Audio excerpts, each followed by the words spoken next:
Good afternoon, Estela. Good afternoon, ma'am. Okay, Stella, can you tell me about yourself?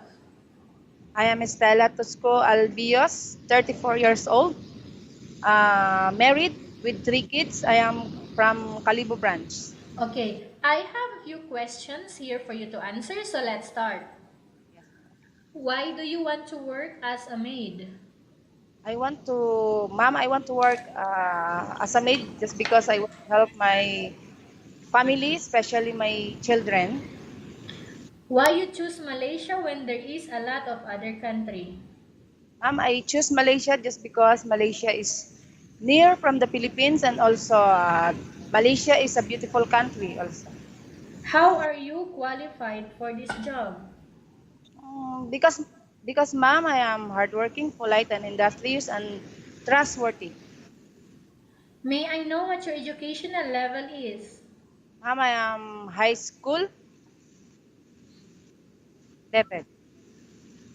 What is your recent working experience? As a domestic helper from Kuwait, ma'am. For how many years? 2 years, ma'am. Wait, okay. Do you have experience of taking care of baby? Yes, ma'am. How about elderly? Yes, ma'am. Okay. Do you have any other spatial skills? Yes, ma'am. Are you willing to learn new skills? Yes, ma'am. Are you willing to work with a family where the mother-in-law or any relatives stay together? Yes, ma'am. Currently, are you still working now? No, ma'am. Do you know how to cook? Yes, ma'am. What sort of food can you cook? Filipino food and also Arabic food. Are you aware that you will have to do washing, cleaning, ironing, and cooking? Yes, ma'am. From all the house chores that I mentioned to you, like washing, cleaning, ironing, and cooking, which do you like most? All, ma'am. All of the above. Yes, ma'am. If ever you were selected to work in Malaysia, who will take care of your kid? My husband, ma'am. You are not allowed to use handphone during working hours. Yes, ma'am. You are only allowed to use handphone after you finish all the works and when going to bed. Ma'am, yes, ma'am. If ever your employer finds out that you're abusing of using your handphone and it's affected your work performance, your employer will confiscate your handphone and you are not allowed to hold it anymore. Yes, ma'am. Instead, your employer will allow you to call to your family 3 times in a month. You only allowed to bring normal phone and you are not allowed to bring smartphone. Are you agreed for the terms and condition? Yes, ma'am. Are you agreed to the rules and regulation for the handphone? Yes, ma'am. How many years is the contract as you agreed and understands? 2 years, ma'am.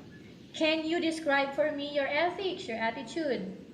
I am honest, kind, polite, and trustworthy. And How industry. can you assure to us that you will work hard in Malaysia? Yes, ma'am. How can you assure to us that you will work hard in Malaysia? I will work hard, ma'am, just because I want to help my family. And I don't Can want to disappoint my employer. Okay, good. Can you promise not to use the telephone without the permission of your employer? Yes, ma'am, I promise. Can you promise not to put on makeup but to dress properly while work? Yes, ma'am, I promise. Can you promise not to ask for advance salary from your employer under any circumstances? Yes, ma'am. Okay, can you promise not to invite friends and relatives without the consent of your employer? Yes, ma'am. Do you really understand of the rules and regulation of the agency? Yes, ma'am. Do you pay any placement fee for you to come to Malaysia to work as a maid? No, ma'am. Do you have any history of sickness, breast cancer, or any other illness? No, ma'am. Do you suffer from any skin diseases, allergy, or physical defect? No, ma'am. Do you smoke? No, ma'am. Have you undergone any operation? No, ma'am. Are you fit to work? Yes, ma'am.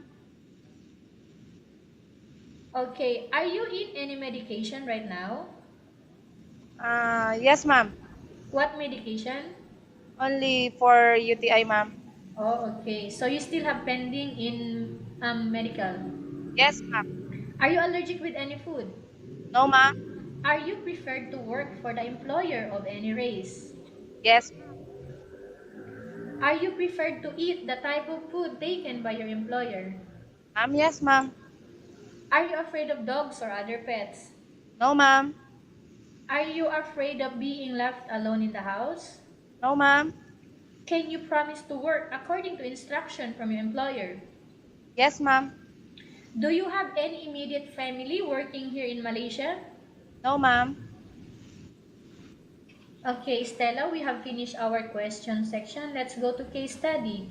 I have a case study for you and I want you to answer me truthfully. Upon arrival in Malaysia within 6 months only, if ever any of your family members passed away, what will you do? I will continue my job, ma'am, and I will finish my contract. Okay, I want to ask if ever to the family members passed away, are you going to help them Yes, ma'am. by sending money or what? Sending money, ma'am. Okay, again, Estela, kindly tell us about yourself again and why do you want to work in Malaysia as domestic helper? I am Estela Tosco Albios, 34 years old from Calibo branch, and I like to work in Malaysia just because I want to help my family, especially my children, and and also for the education of my children, ma'am. Okay, what do you want to tell to your employer who are watching your video right now? Hello, ma'am. Please choose me as your housemate just because I am polite, honest, kind, and also I have self-disciplined people. Then I am also trustworthy, ma'am. Okay, thank you very much, Stella. We will update to your agency if there is any selection made by the employer. Yes, ma'am. Thank you, ma'am.